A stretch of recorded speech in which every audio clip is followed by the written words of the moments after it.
So there are a few things that I would like to talk about today. Firstly, we're going to talk about English and some of its origins and some of the loan words that we use from other languages. Secondly, we're going to talk about Vietnamese and some of the loan words that you might be using from other languages. And finally, we're going to be talking about just a word in English that everybody uses, but almost nobody knows how to spell.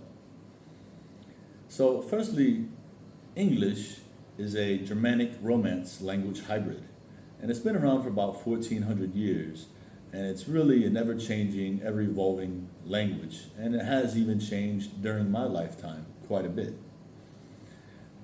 So let's take a typical sentence from English and just see how many words are borrowed from other languages and from what languages they're borrowed from. So let's take, you have the typical gung-ho, red-blooded American. You know, he lives in his little house in the cul-de-sac. He enjoys his television, eating his French fries and ketchup on his sofa. You know, he takes his kids to kindergarten every morning, and he enjoys a nice matinee on Sunday afternoons with his wife. So he might say, you know what, let's use that sentence. So a typical gung-ho American, gung-ho is Chinese for work together. American is a French word, américain.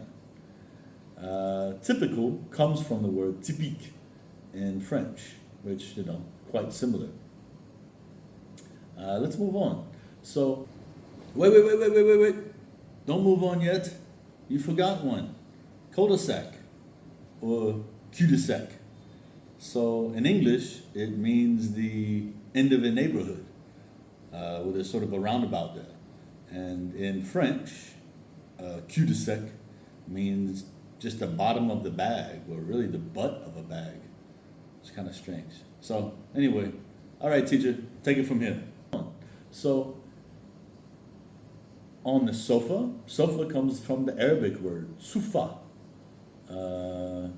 You know, and then it was actually spoken by I think we actually adopted it from the Turkish though. Enjoys his French fries and ketchup. Ketchup was originally a Chinese word from around the 17th century, kitsia, and it means kind of fermented pickled fish sauce. Television is a French word, télévision.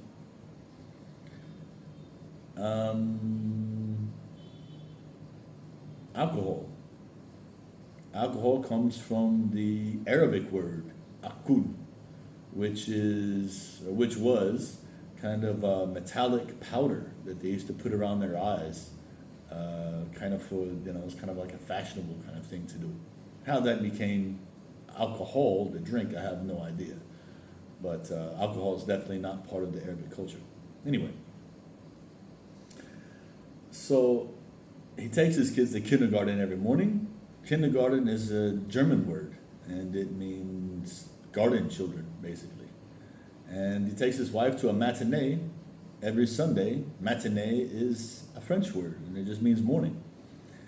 So you can see how many words of just those couple of sentences are from other languages, and how varied those languages actually are.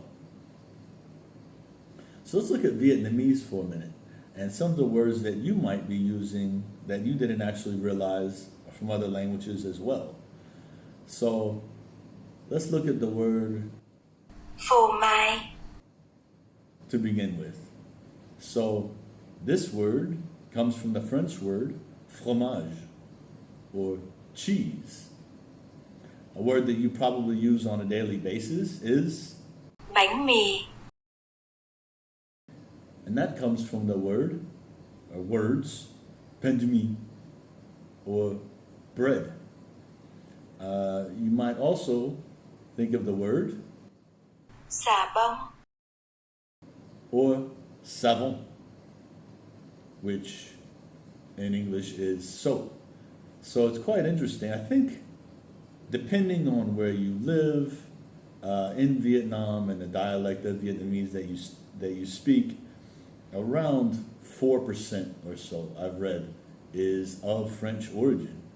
And quite a lot of Vietnamese, especially Vietnamese in formal writing and that kind of thing, is taken from Chinese as well. I'm not sure of the percentage on that, but I know it's quite a lot. So finally, let's talk about a word in English that everybody uses, but nobody knows how to spell. So, native speakers out there, what word do you think it is? I'll give you a minute. It is the word hors d'oeuvres. Hors d'oeuvres are basically a snack that we would usually, kind of a fancy way of saying snack really. And it's something that we would normally serve to guests when they come to our house for a dinner party, usually kind of before a dinner party, before the actual dinner, before the meal, like a little snack, just to take the edge off the appetite. But almost nobody knows how to spell it. I am obviously a fluent English speaker as well as a fluent French speaker. And I actually was pretty sure how to spell it, but not sure enough not to look it up. I actually had to double check just to make sure because I wasn't certain enough to not Google it. But anyway, I hope you all enjoyed that short video. If you have any questions about words of origins or anything of that sort, please feel free to let me know. And thanks for joining me. Take care, guys.